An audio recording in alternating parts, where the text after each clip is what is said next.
Amén. Gracias, Señor. Tome asiento. Vamos a la palabra de Dios. Ya estamos llegando al final de la introducción de la carta de los Hebreos. Yo no sé a ustedes, pero es increíble cómo el Señor me ha bendecido con estos 5 versículos en estos últimos meses. Estuvimos viéndolos. Estoy maravillado. Cada día me sorprende más la riqueza y la fuente inagotable de bendición que fue para mí esta palabra. Y cómo ha resuelto un montón de dudas, complicaciones que muchas veces tenemos, conflictos de fe, los ha resuelto la palabra de Dios con tan poquitas palabras, la riqueza que ahí el Señor nos mostró. Y hoy estamos llegando ahí a los últimos versículos. Vimos el otro día la purificación de nuestros pecados y que después de la purificación de nuestros pecados, dice la palabra de Dios ahí en Hebreos 1, que el Señor se sentó.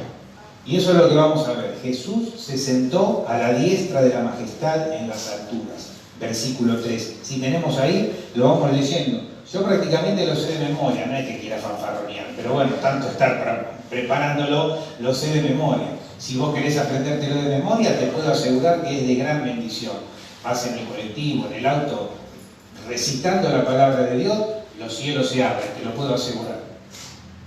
Dice la palabra de Dios, el cual, está hablando de Jesucristo, estamos en Hebreos, en el capítulo 1, está hablando de Jesús y dice el escritor, el cual siendo el resplandor de su gloria y la imagen misma de su sustancia y quien sustenta todas las cosas con la palabra de su poder, habiendo efectuado la purificación de nuestros pecados por medio de sí mismo, se sentó a la diestra de la majestad en las alturas. Señor, te queremos pedir ahora que nos des entendimiento, que nos des tu gracia, Señor, tome nuestra mente, nos des capacidad para poder entender todas estas verdades, hacerlas una realidad en nuestras vidas, para poder así vivir plenamente todo lo que vos conseguiste por nosotros ahí en la cruz, Señor. En el nombre de Jesús te pedimos esto, que tu Espíritu ahora acomode, Señor, lo espiritual a lo espiritual en nuestros pensamientos, en nuestra mente, en nuestra alma, en nuestro corazón, en nuestro espíritu, para poder, Señor, aprovechar todo lo que tenés para nosotros. Te lo pedimos en el nombre de Jesús. Amén. Bueno, llegamos a un momento culminante de la introducción. Son todos los temas que después el escritor va a tratar más detalladamente, más minuciosamente, pero hasta el momento vimos cómo el Señor Jesús nos habla y nos habló en el pasado y nos sigue hablando en este tiempo. Vimos cómo Dios lo constituyó heredero de todo, o sea que todo le corresponde a Él, y cómo todas esas bendiciones se hacen una realidad también para nosotros. Vimos cómo Él hizo el universo, cómo el Señor Jesús es el resplandor de la gloria de Dios, es la imagen de su sustancia, el que sustenta todas las cosas con la palabra de su poder y que también nos sustenta a nosotros con esa palabra, nos sostiene, nos sustenta con la palabra, nos purificó, nos limpió, nos lavó de nuestros pecados y ahora dice la palabra que se sentó a la diestra de la majestad en las alturas. ¡Cuánta gloria! ¡Cuánta belleza! En tan pocas palabras. ¡Cuánta revelación! Y cuánto amor. Porque en todo esto lo que se destaca es el amor de Dios por nosotros, sus hijos. Y lo que vamos a ver ahora es ¿cómo es esto de que el Señor Jesús se sentó a la diestra de la majestad en las alturas? ¿Y cómo eso nos afecta a nosotros hoy en este tiempo? ¿Cómo eso nos bendice hoy a nosotros? El hecho de que el Señor Jesús esté sentado a la diestra de la majestad en las alturas. El lugar de autoridad donde Dios lo puso. Esto es un conocimiento que nosotros tenemos que tener presentes todo el tiempo de nuestra vida como creyentes. Y una de las cosas que tenemos que descubrir es cuál es el alcance de esta autoridad del Señor Jesús sentado a la diestra de Dios. ¿Hasta dónde llega? ¿A qué alcanza? ¿Hasta dónde se extiende esa autoridad? El apóstol Pablo sabía que era muy difícil comprender esto con la mente. Por eso, en Efesios, en el capítulo 1, del versículo 15 al 20, el apóstol Pablo, cuando le habla a los efesios, le escribe a los efesios, dice que él ora para que los efesios puedan entender esto, para que esto lo puedan comprender, para que esto lo puedan vivir, para que esto pueda ser una realidad en ellos. O sea, él entiende que es difícil de comprender, es difícil de entender, y que se necesita para eso el Espíritu Santo. Si lo tenemos, lo leo desde ahí, si no lo tengo acá. Miren cómo dice Pablo a los efesios, tratando de explicar esto que estamos viendo en Hebreos. Él le dice: por esta causa yo también, habiendo oído de vuestra fe en el Señor Jesús y de vuestro amor para con todos los santos, no ceso de dar gracias por vosotros, haciendo memoria de vosotros en mis oraciones. Está orando por ellos. Para que el Dios de nuestro Señor Jesucristo, el Padre de gloria, les dé espíritu de sabiduría y de revelación en el conocimiento de Él. Todo lo que nosotros estuvimos viendo en este tiempo es conocer a Jesús. Lo que hizo la palabra de Dios, esta cosa de la que yo estoy tan maravillado, es porque conocemos a Jesús a través de eso. A través de la palabra de Dios tenemos un mejor conocimiento de la persona de Jesucristo. Eso es lo que nos enamora, eso es la belleza, eso es la plenitud que nos produce cuando la leemos, cuando la expresamos, cuando la analizamos.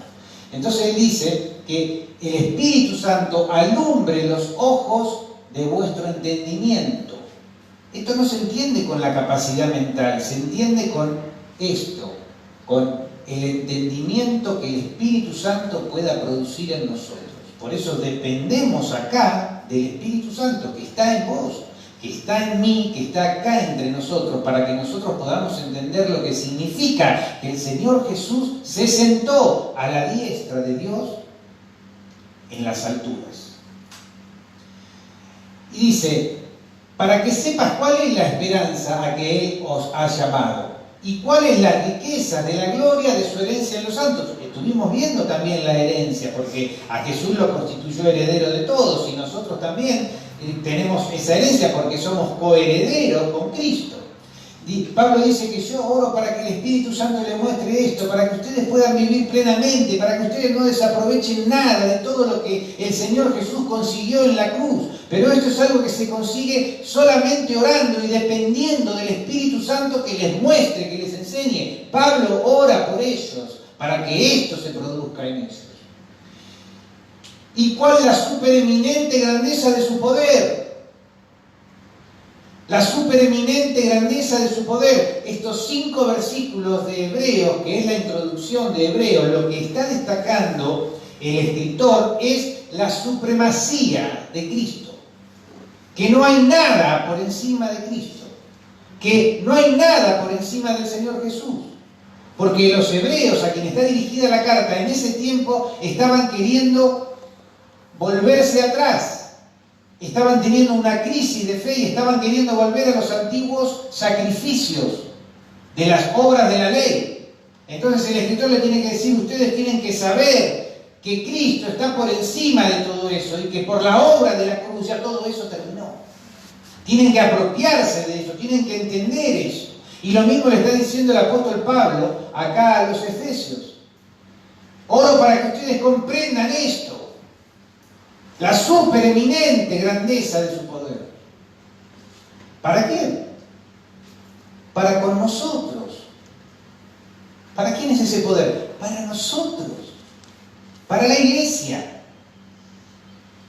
Los que creemos, según la operación del poder de su fuerza, la cual operó en Cristo, resucitándole de los muertos y sentándole a su diestra en los lugares celestiales. Sentándole a su diestra en los lugares celestiales. ¿Dónde está sentado Cristo? A la diestra de Dios, de la majestad en las alturas. Dice que ahí así mismo nos hizo sentar a nosotros en esos lugares. A la diestra de Dios. Lo dice la palabra de Dios. Lo hemos leído. Son verdades que se creen, difíciles de comprender, pero por medio del Espíritu Santo se pueden hacer una realidad de nuestras vidas. A los colosenses Pablo les dice lo mismo. En el capítulo 13, en el versículo 1, le dice: pongan la mira en las cosas de arriba, donde está Cristo, sentado a la diestra de Dios.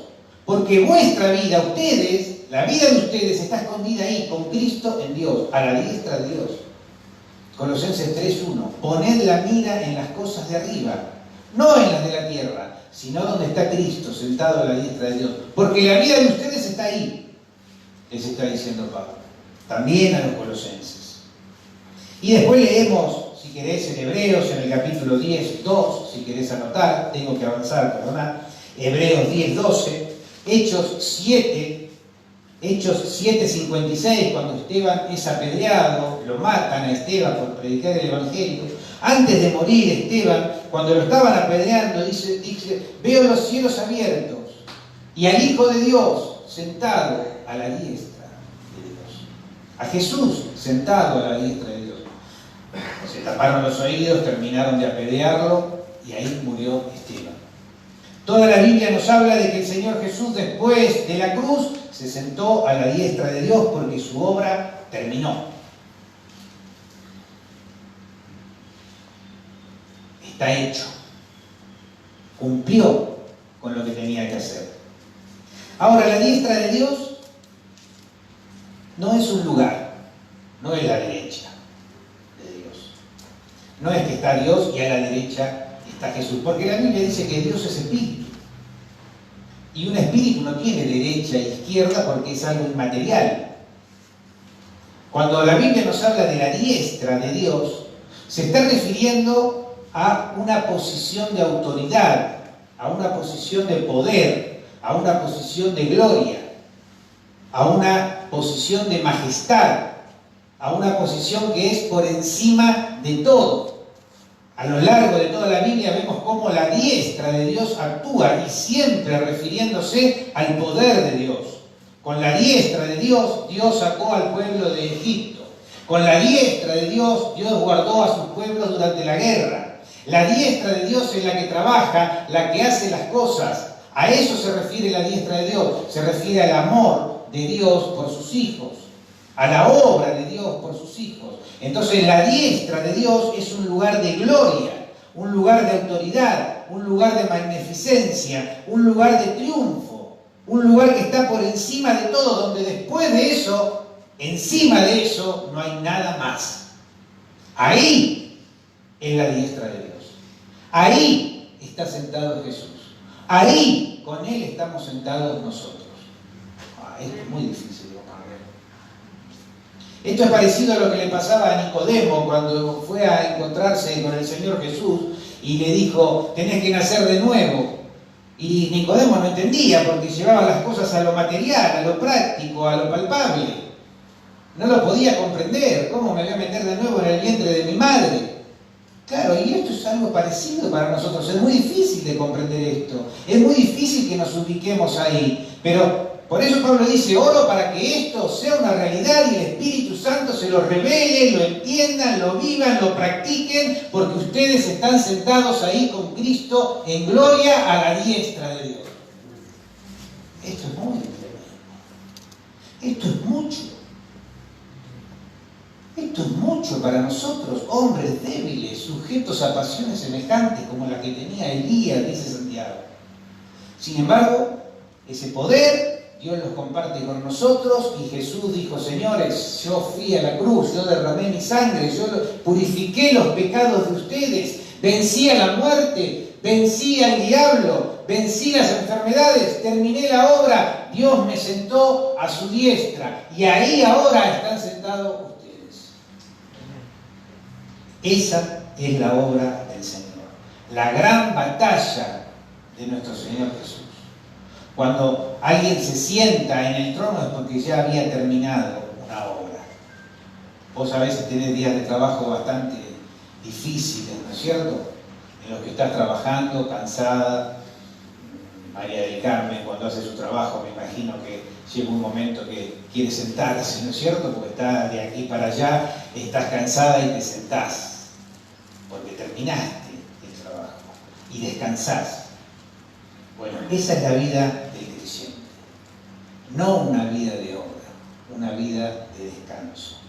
Más adelante les dice el escritor, los que hemos creído entramos en el reposo, en el descanso de Dios, porque ya toda la obra la hizo Dios. Ahora a nosotros nos queda vivir este tiempo así, dignos de lo que Dios consiguió para nosotros. Por eso la gran batalla de la cruz que llevó adelante a nuestro Señor Jesucristo quedó terminada. En Juan hay una palabra que la estudiamos en una oportunidad, cuando el Señor Jesús está en la cruz, las últimas palabras, describe Juan en los últimos capítulos de su Evangelio, dice, consumado es, tetelestai, una palabra que estuvimos estudiando, que tiene en el griego, tetelestai, quiere decir, está todo terminado, consumado es. La deuda está pagada. Era una palabra que se utilizaba cuando había una deuda, una cuota que vos estabas pagando. Cuando pagaba la última cuota, el acreedor te decía, tetelestai, ya está, listo, estamos a mano, está todo hecho. Bueno, esas son las palabras que el Señor Jesucristo utilizó en la cruz antes de morir. Dijo, consumado es, ya está todo terminado, está todo hecho. La obra está hecha, no queda nada más por hacer. La deuda está pagada. La deuda que tenías con Dios por nuestros pecados ya fue pagada por Jesucristo en la cruz. Por eso hemos leído anteriormente que la purificación de nuestros pecados. Venció a la muerte, venció al diablo, venció el dolor, venció las enfermedades, venció la angustia y lo más importante, venció al pecado. Ahora está sobre toda autoridad, se sentó a descansar y a ver, como en el Salmo 110 dice el salmista, siéntate a mi diestra ahora hasta que ponga a tus enemigos por estrado de tus pies. Sentate y vas a ver a tus enemigos y los vas a pisotear. Tremenda victoria que el Señor Jesús consiguió para nosotros en la cruz. Salmo 110, capítulo 1. Y el Señor nos invita hoy, a vos y a mí, a ese lugar de autoridad, a ese lugar de majestad, a ese lugar de victoria, a ese lugar de gloria, de triunfo, de magnificencia, donde por encima no hay nada, donde toda la victoria es para la iglesia. Por eso el Señor Jesús, cuando reúne a sus discípulos y se aparece después de resucitado, después de vencer la muerte, les dice, toda autoridad me es dada en el cielo y en la tierra. Por tanto, vayan y hagan discípulos bautizándolos en mi nombre, en el nombre del Padre, del Hijo y del Espíritu Santo. Lo encontrás en Mateo, en el versículo 28. Toda autoridad la tiene Jesús, pero ¿a quién se lo dio? La iglesia. ¿Cómo ejerce esa autoridad hoy Dios? Por la iglesia, por vos, por mí. ¿Cómo practica, cómo extiende esa autoridad? Por vos y por mí. Nosotros somos los que hoy llevamos esa victoria adelante. Podemos descansar por la obra ya consumada, terminada de Cristo. Es algo que ya ocurrió. Los tiempos verbales que estuvimos viendo en todos estos textos que leímos son tiempos pasados, ya está hecho, no tiene que ocurrir, ya está, ya pasó. Poned la mira en las cosas de arriba, donde está escondida vuestra vida con Cristo en Dios. Dios ya hizo todo esto. Lo creemos, lo aceptamos, lo recibimos por la fe, lo vivimos y estamos ahí con Jesús sentados, reinando, con la autoridad que el Señor Jesús nos dio. Sobre todo para reinar. ¡Qué glorioso! ¡Qué glorioso! La iglesia del Señor, Rey de gloria. Y tantas otras iglesias que el Señor tiene durante esta tierra, a lo largo de toda esta tierra, expresan esta victoria, expresan esta grandeza, expresan la gracia de Dios, expresan el amor de Dios, practican el amor de Dios, llevan adelante el Evangelio, predican la palabra de Dios para que esto se expanda, para que muchos crean, porque llevamos ese mensaje, el mensaje de la salvación, para mostrar justamente esto, que Jesús venció y no hay nada por encima de Él y no hay nada por encima tuyo. Estamos para pisar, para derrotar, para hacer que esa victoria contra los demonios, contra la muerte, contra las enfermedades, contra el dolor, contra la angustia, sea una realidad para nuestra vida y nosotros podamos expandirla, vivirla y que vean la gloria de Dios a través nuestro. Amén. Gloria a Dios. Gloria al Señor. Aleluya. Gracias, Señor, por tu amor. Gracias por tu misericordia. Vamos a expresarle el amor al Señor a través de la alabanza, a través de la adoración. Si estás enfermo, si tenés una necesidad, hacémelo saber levantando la mano ahí mientras cantamos, mientras adoramos al Señor y vamos a orar por vos.